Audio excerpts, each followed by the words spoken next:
Hello. Hello, Assalamualaikum. Waalaikumsalam, siapa ni? Saya Ruhani daripada Teluk Kumbar ya. Silakan Puan Rohani.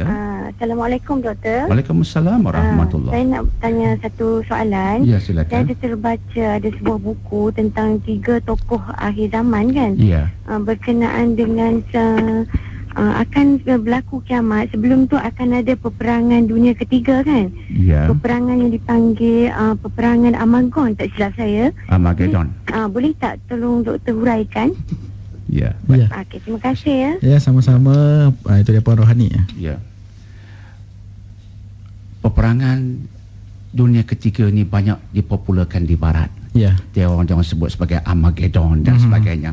Sebab orang Kristian pun percaya tentang kejadian hari kiamat dan tentang Dajjal. Mereka pun percaya berlaku Dajjal, akan ada Dajjal. Cuma mereka mengatakan Dajjal itu ialah orang Islam dari kalangan mungkin orang Palestin. Jadi mereka tafsirkan ke situ. Sebab orang Palestin yang mengacau Israel, mengacau sekutu Amerika. Jadi orang Palestin ni seolah-olah macam Dajjal, sanggup mengebom diri pada pandangan mereka. Jadi mereka pun percaya. Dan akhirnya mereka mengatakan akan berlaku peperangan dahsyat, dia panggil Armageddon, berlakulah kehancuran. Itu kita jangan tertipu sangat dengan hadis mereka, sebab mereka sebenarnya berpegang dengan kitab yang tak kuat, dan tak seperti kita yang kita pentingkan adakah dia autentik, nas yang sahih ataupun tidak. Namun kita akui bahawa akhirnya Dajjal akan bertembung dengan Imam Mahdi rahimahullah ta'ala, dan benar ketika itu akan berlakulah perang yang dahsyat. Kita setuju sebab berdasarkan hadis, dan akhirnya Imam Mahdi akan membunuh Dajjal, dan Imam Mahdi akan menguasai dunia, tapi menguasai bukan di atas dasar kehancuran, menguasainya di atas dasar Islam yang memberi keadilan kepada semua. Hatta orang kafir bukan Islam, agama lain pun tak dipaksa perlu Islam, mereka diberikan hak mereka. Itu kepentingan Islam. Sebab bila Islam berkuasa, orang lain hidup bebas. Orang lain dapat haknya. Tapi jika orang lain berkuasa, Islam biasanya tertekan. Sebab tu Imam Mahdi akhirnya akan menegakkan Islam dan semua orang mendapat haknya secara adil.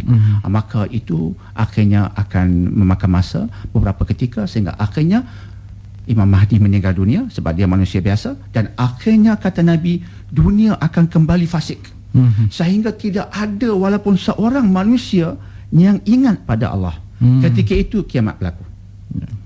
Jadi sekarang ni kita masih ingat pada Allah, artinya kita sedang ada masa lagi lah untuk kita betulkan diri. Tapi peperangan itu benar, tapi antara Imam Mahdi dengan Dajjal yang akan dimenangi dengan izin Allah oleh Imam Mahdi, itu benar. Tapi itu berdasarkan hadis. Tapi kita tak perlu mencari Imam Mahdi. Setengah-setengah orang, wah, mana Imam Mahdi? Itunya lahir pula pandangan-pandangan yang tak masuk akal. Imam Mahdi itu ada di Jawa, Imam Mahdi itu ada di Malaysia, ini anak murid Imam Mahdi, inilah orang yang akan berperang dengan Imam Mahdi. Ada dia mungkin di Kuala Lumpur, adanya mungkin di macam-macam tempat. Ini semua tak masuk akal. Tak masuk akal disebabkan tak ada dalil. Tapi seronok untuk kita bersembang tentangnya. Tapi seronok bersembang buang masa. Baik kita bercakap berdasarkan dalil. Jadi insya-Allah yang nak saya rumuskan akhirnya, Fauzi, ialah bukan sangat saya ceritakan ini untuk kita bercakap banyak tentang Dajjal begitu, Dajjal begini.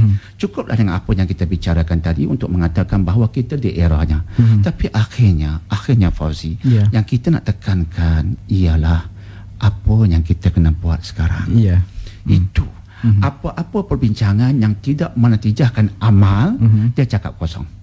Jadi apa yang kita cakapkan petang ini hanya cakap kosong jika tidak ada keputusan untuk beramal. Maka amalnya kita berbalik pada sabda Nabi yang pernah saya sebutkan sebelum ini, tak salah saya ulangi, iaitu badiru bil a'mali salihah, bersegeralah kamu beramal soleh. Fasatakunu fitanun kaqita'il laili muslim, kerana akan datang menimpa ke atasmu bala-bala bertubi-tubi seperti kepingan-kepingan di waktu malam.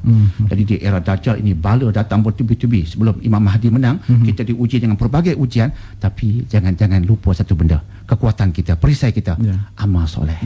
Jadi didiklah anak untuk beramal soleh, dan didiklah diri kita untuk beramal soleh, didik masyarakat untuk beramal soleh, dan akhirnya jangan lupa untuk beramal soleh kena ada landasannya, formulanya. Sebab itulah Nabi tekankan kita mengkaji surah Al-Kahfi, dan ayat pertama surah Al-Kahfi menekankan tentang Quran. Ya. Mari kita kembali kepada sumber nombor satu itu, sumber agung itu. Dari situlah kita berjalan ke arah kejayaan dunia sampai akhirat. Semoga rumusan itu insya-Allah akan melahirkan amal. Insya-Allah.